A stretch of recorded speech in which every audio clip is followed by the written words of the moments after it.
अन्न व औषध प्रशासन विभागात आयुक्त पदाची जबाबदारी स्वीकारल्यानंतर प्रशासकीय अधिकारी तुकाराम मुंढे यांनी धडाक्यात कामकाजाला सुरुवात केली आहे. 2 दिवसापूर्वी पदभार स्वीकारल्यानंतर लगेचच त्यांनी औषध, दूध, खाद्यपदार्थ यांच्या भेसळीवर चाप बसवला. अनेक ठिकाणी छापेमारी करून 33 जणांना अटकेची कारवाई झाली.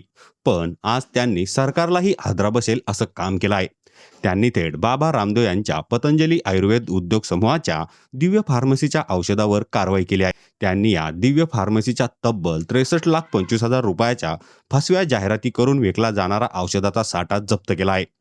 अन्न व औषध प्रशासन अर्थात एफडीएनं या कारवाईची माहिती एका प्रसिद्धी पत्राद्वारे दिली आहे. त्यानुसार पतंजलीच्या या दिव्य फार्मसीच्या औषधाची जाहिरात ही अत्यंत आक्रमकपणे आणि 100% उपचाराची हमी देणाऱ्या असा उल्लेख केलेला आहे. यातील बऱ्याच जाहिरातीमधून दिशाभूल आणि ग्राहकाची फसवणूक होत असल्याचं प्रतीत होत आहे. कारण या जाहिरातीमध्ये चमत्कारिक उपचार वगैरे सारखे शब्द वापरले आढळतात.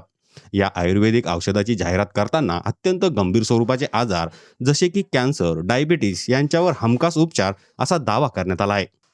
त्याचबरोबर कुठल्याही प्रकारचे वैज्ञानिक आधार नसलेले चमत्काररित्या बरं करणारे दावे देखील या जाहिरातीमधून करण्यात आले आहेत.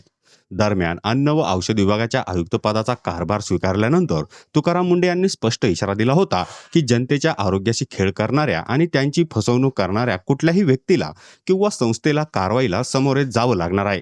यानंतर आता पतंजलीच्या औषधावर कारवाईनंतर एफडीएने देखील हे स्पष्ट केलं आहे की औषध व सौंदर्य प्रसाधन कायदा 1940चं उल्लंघन करणाऱ्यांना यापुढे थेट कोर्टासमोर हजर करून योग्य ती कारवाई केली जाणार आहे. तुकाराम मुंढे यांच्या या कारवाईनंतर रामदेव आणि भाजपला हा मोठा दणका बसला आहे. यावर तुम्हाला काय वाटतं ते कमेंट करून नक्की सांगा.